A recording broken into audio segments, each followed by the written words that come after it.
What's going on? What's going on, y'all? Y'all know who it is. You know what it is, man. It's your boy Big June. I'm back at it. Here with another episode of Big June Sports Talk, man. Where sports discussion becomes sports debates and so on and so on, man.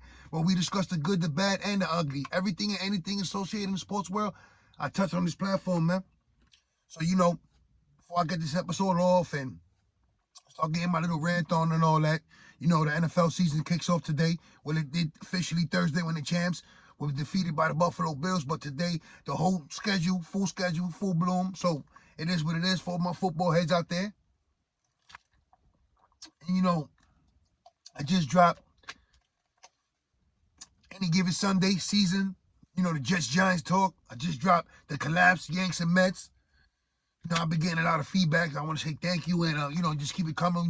We can discuss it, debate it, however y'all want to go about it. Y'all can just come on the platform and hate on it. You know what I'm saying? Hate on the raspy voice, hate on my big nose, hate on my big ears, whatever the case might be. Just before you do get your hate on, don't forget to hit that like button and that subscribe button as well, and the notifications as well. So when I drop these episodes, man, you know what I'm saying? Y'all be the first ones to get it. So, I dropped Gambling Part 1, and I promise y'all Part 2, right? So I just, before I get into that, it's a couple of things like, using the NFL season as an example, right? You could go bet the overs and unders, bet the game and the over and under, money line, run line, all type of things how you want to go. You can bet individually, like on the yardage. Like, you know what? Let me give you an example, right? Let's say Green Bay is playing the Vikings today, right?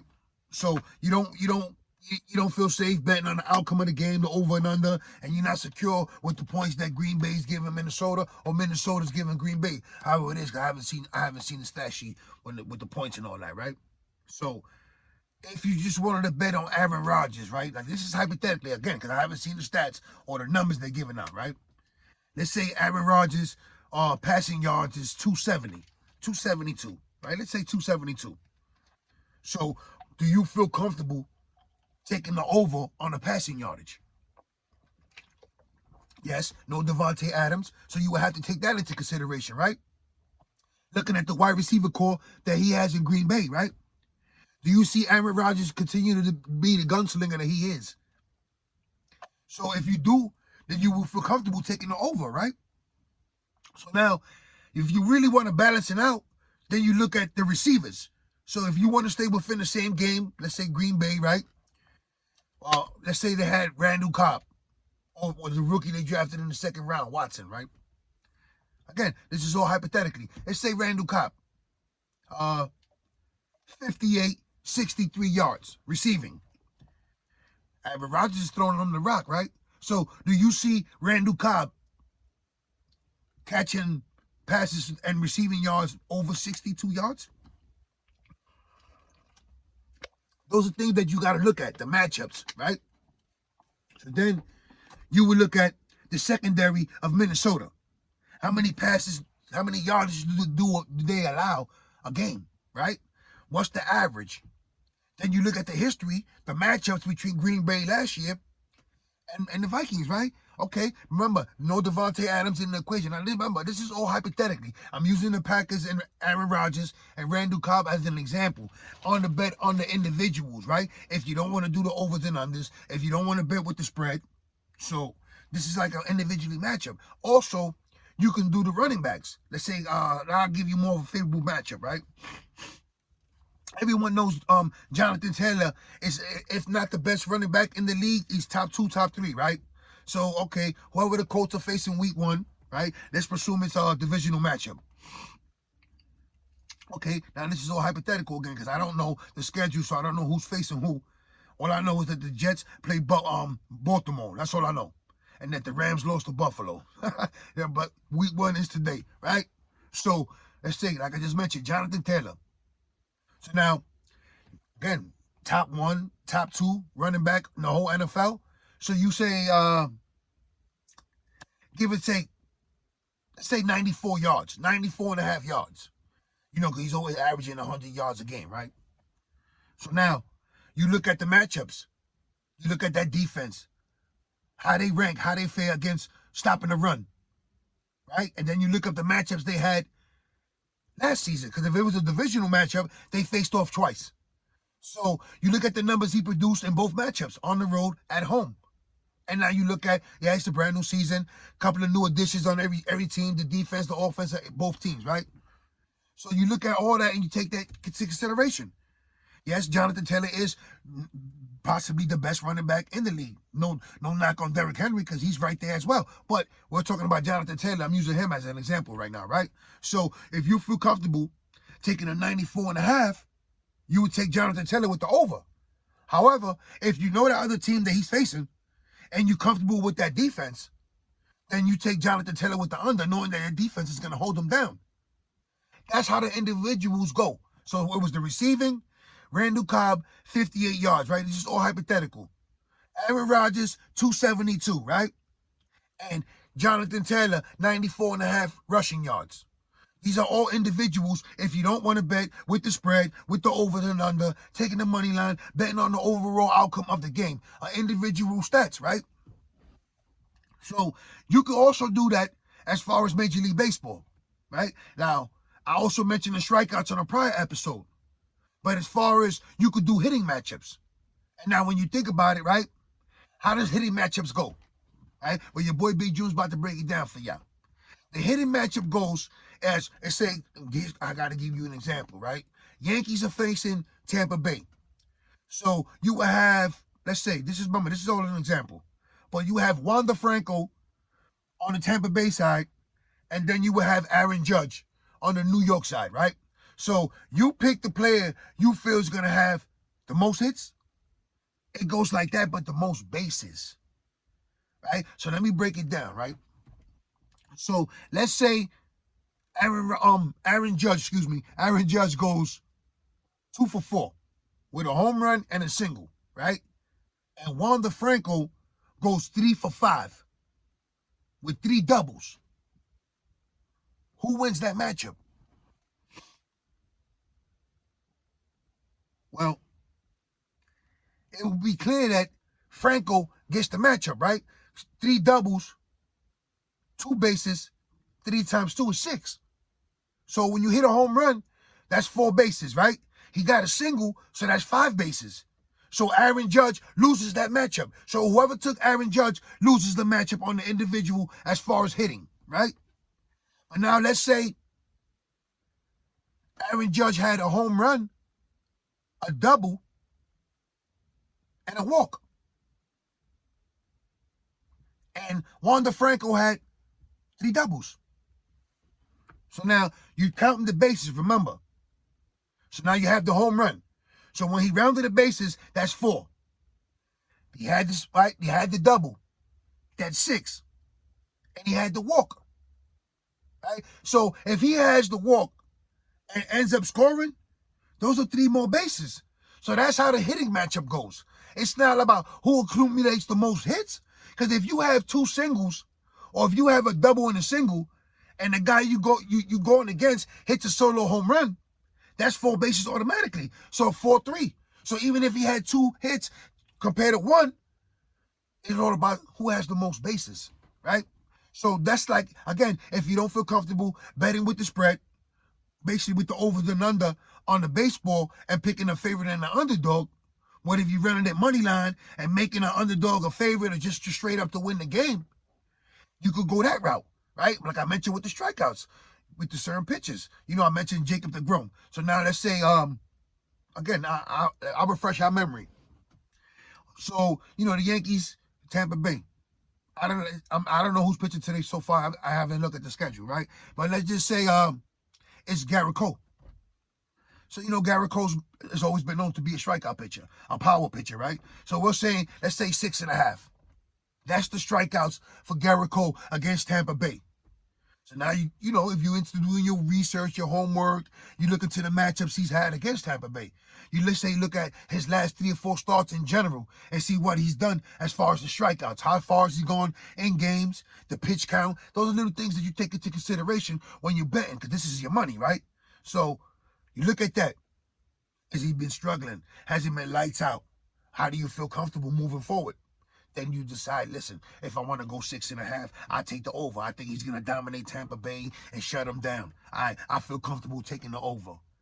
But if you know that he has had a hard time against that lineup, or it's been struggling in general in his last couple of pitching starts, then you back up. You know what? I might just stay away from that matchup, or I'm leaning on taking the under. Yeah, he might have 6. So if he had 6 and you take 6.5, you win. Because it's basically 7. There is no halves, right? But if you took the over on 6.5 and he ends up with 6, you're lost. Because that half a point really does mean everything, right? So now, the individual matchups goes all the way to the NBA as well. Because you could bet on the player. And I got a funny story on that one, and I'll get into that, right? So you bet on a player based on their average and what they're averaging, right? And, you know what? Let me just hit y'all with this story real fast, man, because it's like a 2-part story, right?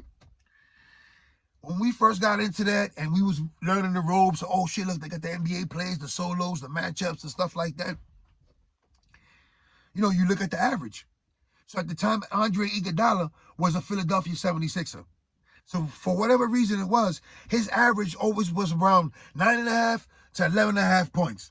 They also do the rebounds, assists. So if you don't feel comfortable betting on the outcome of the overall game with the spread, with those teams, you could do the individuals, right? So now here we are, Andre Iguodala. So you're looking at it, you look at the matchup, let's say it was Philadelphia versus the Knicks. At that time, the Knicks are and still are horrible. So looking at that matchup, the Knicks give up 100 plus points a game. Andre Iguodala should score 11 points, 12, 13 points easily, right? He's their best player.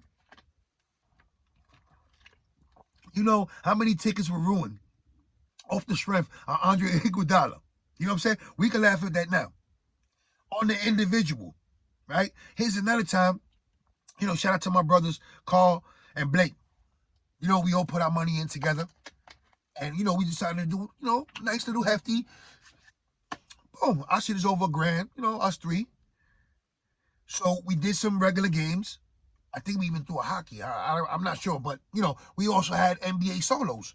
So we took players, right? Our ticket is looking good.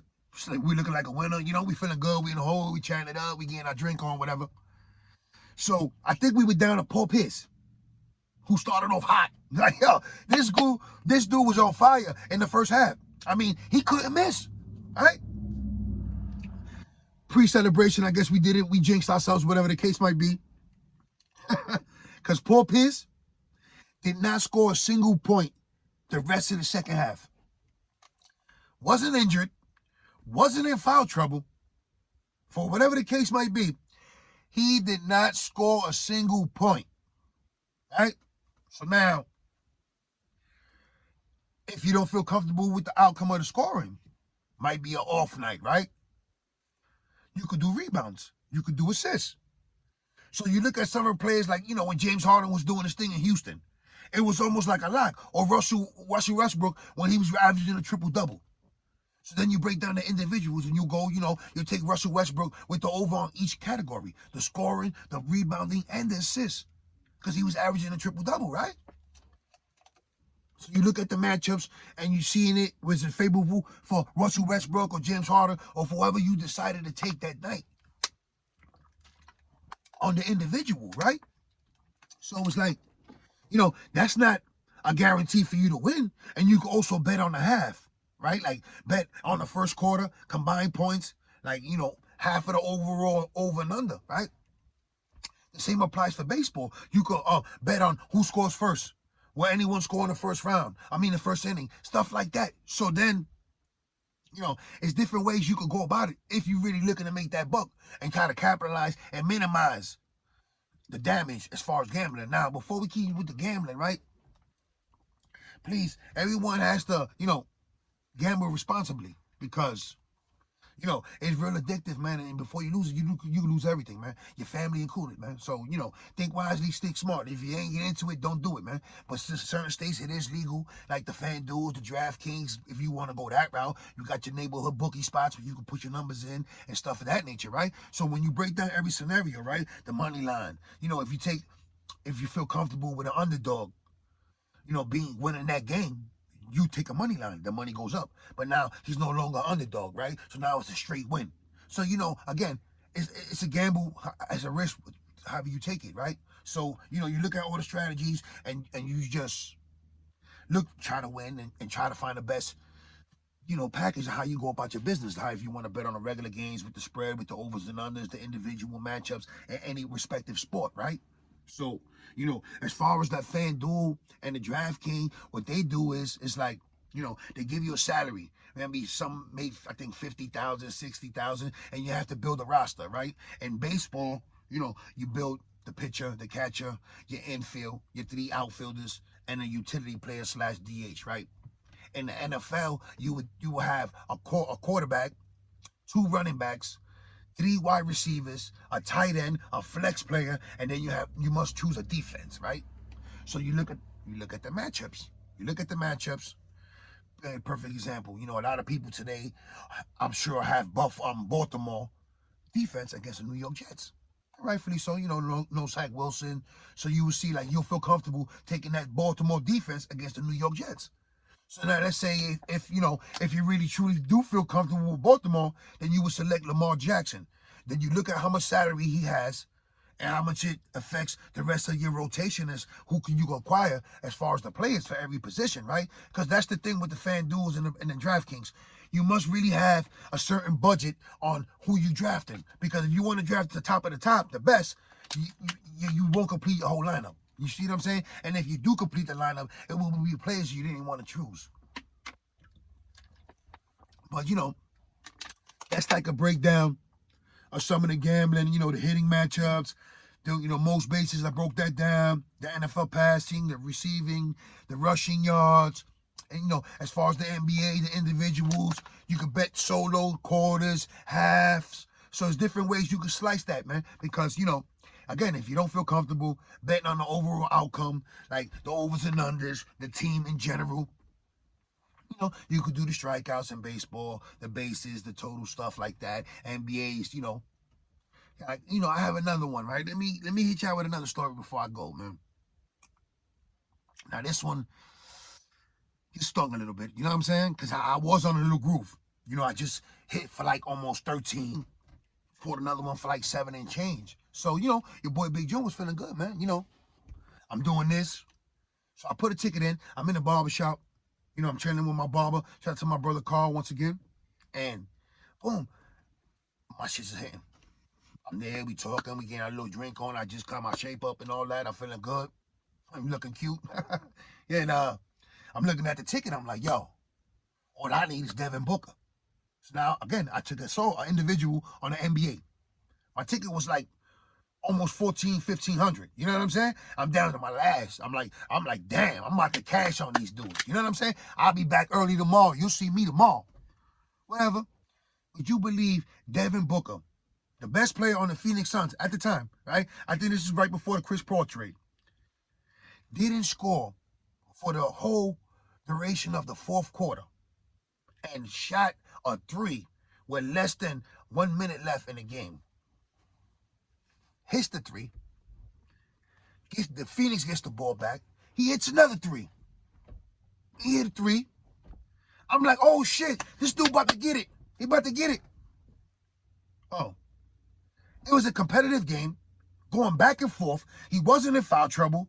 He wasn't injured. For whatever the case it was, I swear he knew I needed him to score a certain amount of points. And he decided, you know what, fuck this dude. You know what, fuck Big June. You know what, you ain't getting no money off me.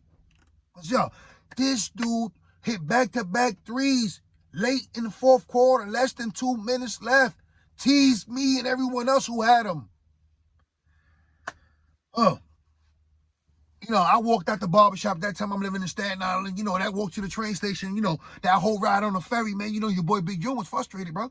Couldn't believe that Devin Booker, the Phoenix Suns' best player, did not attempt more than 4 shots the whole 4th quarter. You know what I mean? You can't make this shit up. I was stunned. But again, those are the chances and the risks you take when you gamble, when you play this game.